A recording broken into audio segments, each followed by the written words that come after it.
magagandang tanawin, mga mura at libreng pasyalan ang ating tatahakin. Tara, samahan niyo ako na maglakbay at libutin ang lugar na para sa lahat. Ang lakbay na abot kaya ng lahat. Ngayon, pasyalan natin ang Rice Granary and Fruit Basket of Southern Tagalog. It still is the Banana King and Calamansi King of the region, Oriental Mindoro. So ayun na nga, from Laguna, nagbiyahe kami papuntang Batangas Port. Syempre, kuha tayo ng ticket, then sinakay na namin ang service namin na motor para pagdating doon, solid ang gala at mas tipid.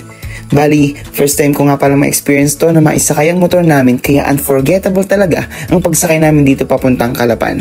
Kaya tara, ililibot ko kayo dito sa Roro na aming nasakyan. So pagtaas pa lang namin, nakaka-amaze dahil may 7-Eleven at paniguradong hindi ka magugutom dito habang nabiyahe. And pagdating sa taas, solid ang view.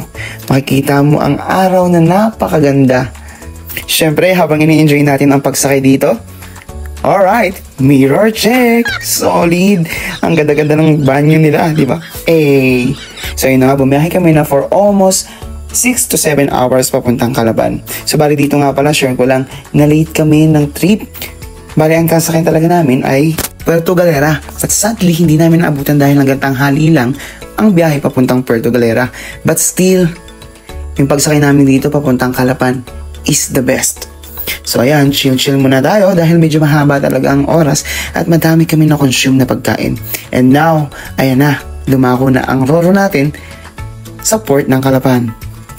Kinaumagahan, diretso na tayo dito sa Centro Mall na matatagpuan lang sa bayan ng Calapan. So dito nga tayo mag-uumagahan dahil medyo tinanghali tayo dahil sa pagod. So after eating, diretso na tayo sa ating first tourist spot. At dito yan sa Oriental Mindoro Heritage Museum. So ang masasabi ko dito, napakaganda. Pagpasok mo pa lang, makikita mo na ang ambience ay napaka-welcoming. At ang structure ng bawat building dito ay talagang napakaganda. Alright, next up. Welcome to Silunay Mangrove Conservation Eco Park. So pagpasok mo pa lang dito, talaga namang solid ang mga mangrove. So dumating kami dito ng mga bandang tanghali at talaga namang kakaunti ang tao.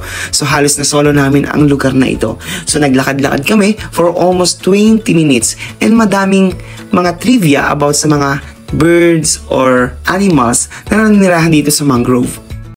Sa bandang gitna ay makikita mo ang isang kubo na pwedeng-pwede kang magpahinga. At konti na lang ay mararating na natin ang dulo nitong lugar na ito. At dyan, pagdating sa dulo, aakatin mo ang 3rd floor upang makita ang buong mangrove trees. At talaga namang solid ang lugar na ito. At syempre, hindi na natin papatagalin pa. Welcome to Calapan Recreational and Zoological Park.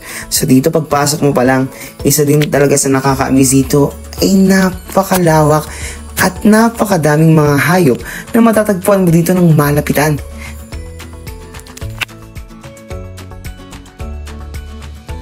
Overall, masasabi ko dito sa Calapan City, talagang babalik-balikan mo dahil napakamura ng mga bilihin at napakadaming libreng pasyalan.